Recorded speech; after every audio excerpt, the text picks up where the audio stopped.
don't want to get sick. I don't want any of us to get sick. तो आज हम explain करने वाले हैं 2002 में आई एक अमेजिंग हॉरर मिस्ट्री मूवी को, जिसका नाम है केबिन फीवर। कहानी की शुरुआत में हम एक आदमी को देखते हैं जो एक जानवर का शिकार करके उसे पकाने के लिए अपने घर पर ले जाता है। वहाँ उसका डॉगी होता है जो सो रहा होता है। वो उसे आवाज लगाता है मगर वो फिर भी नहीं उठता।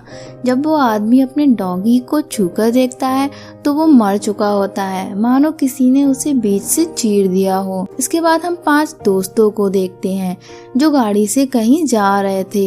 वो एक पेट्रोल पंप पर रुकते हैं जहाँ पर एक बच्चा बैठा है। उसने खरगोश का मास्क पहन रखा था। इन दोस्तों में से एक आदमी जिसका नाम जस्टिन था उस बच्चे के पास जाता है और कुछ पूछने से पहले ही वो बच्चा जस्टिन के हाथ पर बहुत तेजी से काट लेता है। ये देखकर उस स्टोर का मालिक आ जाता है और अपने बच्चे को जोर जोर से डांटने लगता है। वो कहता है कि मैंने तुमसे मना किया था कि अजनबियों से दूर रहना, और साथ ही वो उन लोगों को भी डांटता है और कहता है ये बच्चा बहुत स्पेशल है, इससे दूर रहना। जस्टिन के हाथ से बहुत खून निकल रहा था। वो स्टोर मालिक उससे कहता है कि पीछे पानी की टंकी है, वहाँ जाके अपना हाथ धो। जस्टिन वहाँ से चला जाता है। इसके बाद हम बाकी दोस्तों को देखते हैं जो उस स्टोर की कुछ अजीब चीजों को देख रहे थे। तभी वहाँ उस स्टोर का एक वर्कर आता है। वो उनसे पूछता है कि तुम लोग कहाँ जा रहे हो। ये लोग कहते हैं हम वैकेशन मनाने लेक के किनारे जा रहे हैं। वो वर्कर इनसे कहता है कि तुम जहाँ जा रहे हो वो जगह बहुत ही खतरनाक है। वहाँ पहले भी कई लोग अपनी जान गंवा चुके हैं, मगर ये लोग उस वर्कर की एक बात नहीं सुनते और वहाँ से निकल जाते हैं। जब ये लोग अपनी मंजिल पर पहुँचते हैं तो उन्हें पता चलता है कि वहाँ ना तो कोई टीवी है, ना ही नेटवर्क है और ना ही कोई इंटरनेट। इसके बाद हम सैफ को देखते हैं जो GTA गेम का बहुत शौकीन था। वो अपनी नकली सी दिखने वाली गन को लेकर शिकार के लिए निकल जाता है, मगर इसकी गन नकली नहीं थी। ये अपने गेम की प्रैक्टिस कर रहा होता है। तभी इसकी एक गोली एक आदमी के पैर में लग जाती है।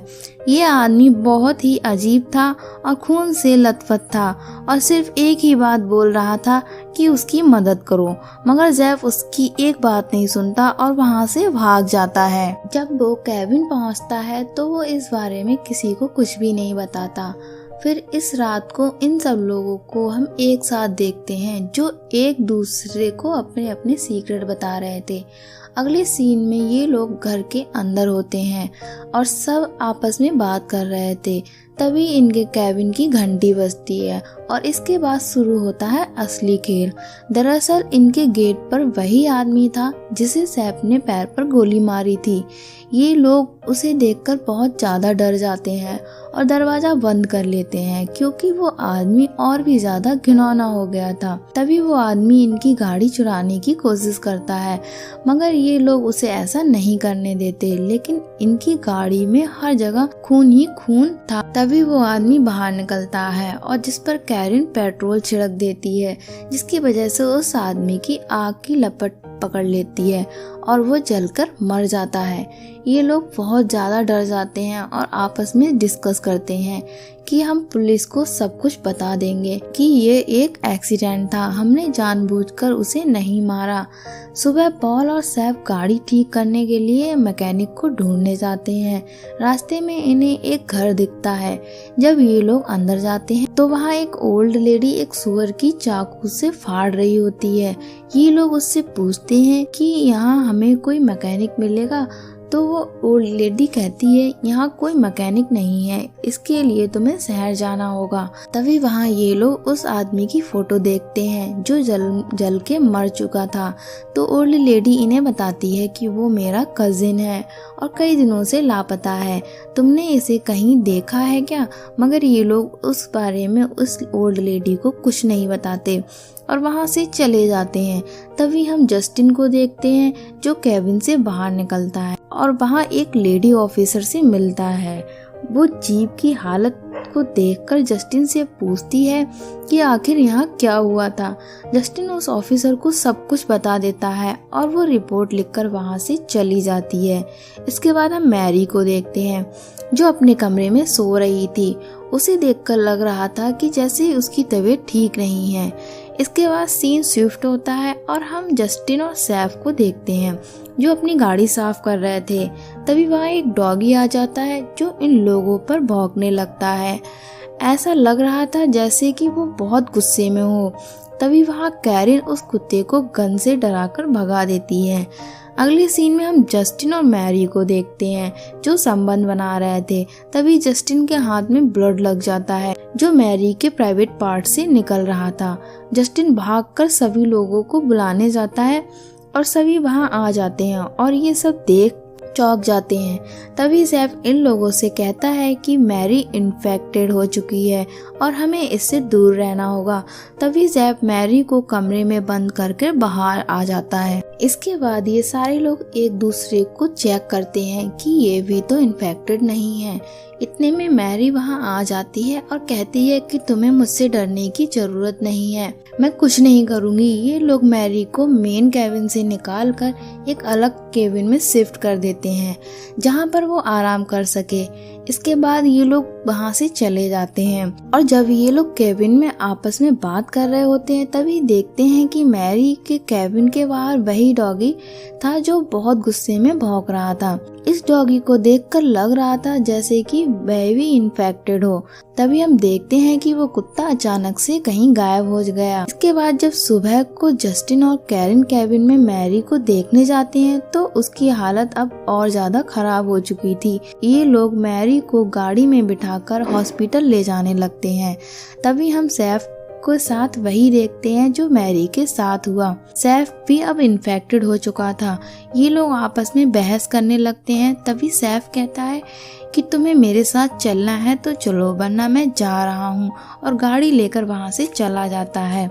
उधर पॉल भी बियर की बोतल लेकर कैबिन में चला जाता है। तभी हम सैफ को देखते हैं जो उसी पेट्रोल पंप पर पहुंचता है जहां ये लोग शुरू में रुके थे।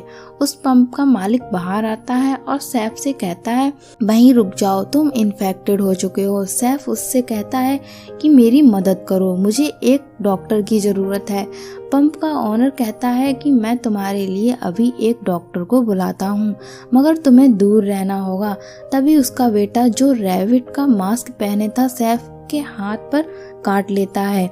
ये देखकर उस पंप का मालिक और भड़क जाता है और कहता है तुम इन्फेक्टेड हो और तुमने मेरे बेटे को भी इन्फेक्टेड कर दिया है, चले जाओ यहाँ से वरना मैं तुम्हें गोली मार दूंगा। बंदूक देखकर सैफ वहाँ से चला जाता है, मगर इस पंप का मालिक अपने साथी से कहता है कि हमें इन सबको मारना होगा वरना ये लोग सबको इन्फेक्टेड कर देंगे। इसके बाद सैफ गाड़ी से भागता है जिसके पीछे ये लोग भी पड़े थे।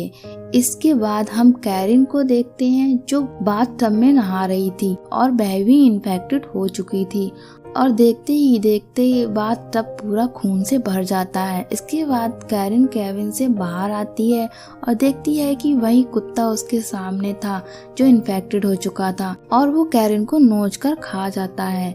जब जस्टिन वापस केबिन में पहुंचता है तो वहां उसकी हालत देखकर बहुत दुखी होता है। तभी उसे मैरी के केबिन से चीखने की आवाज आती है।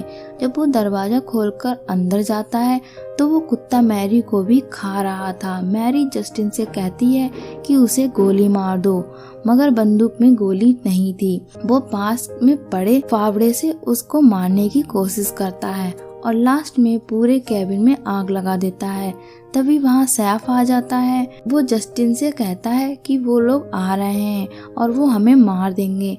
इतने में सैफ के सर पर एक गोली पड़ती है और वो वहीं मर जाता है, मगर इससे पहले ये लोग जस्टिन को मार पाते, जस्टिन अपनी बंदूक से इन सभी को ढेर कर देता है। इसके बाद जस्टिन को वही ऑफिसर मिलती है जो इसके केबिन पर आई थी। वो ऑफिसर से कहता है इन सब का जिम्मेदार तुम हो। तुमने कोई मदद नहीं भेजी, कोई डॉक्टर नहीं भेजा। साथ ही ये भी कहता है कि वो उसे शहर का रास्ता बताए ताकि वो अपना इलाज करवा सके। वो ऑफिसर जस्टिन को रास्ता बता देती है, लेकिन उस रास्ते पर जाने के बाद उसे पता चलता है यहाँ तो सिर्फ जंगल ही जंगल है और जस्टिन भी वहीं मर जाता है। इसके बाद हम पॉल को देखते हैं जो बियर की बोतल लेकर कैबिन में चला गया था। जब वो बाहर आता है तो हर तरफ खून ही खून था। वहाँ कई सारी बॉडीज पड़ी थी। तभी वो सैफ की बॉडी से कहता है, मैंने कहा था मेरी बात तुम लोगों ने नहीं सुनी, देखा सिर्फ मैं ही बचा। तभी हम देखते हैं कि पॉल के भी कहीं से एक गोली पड़ती है और वह भी मर जाता है।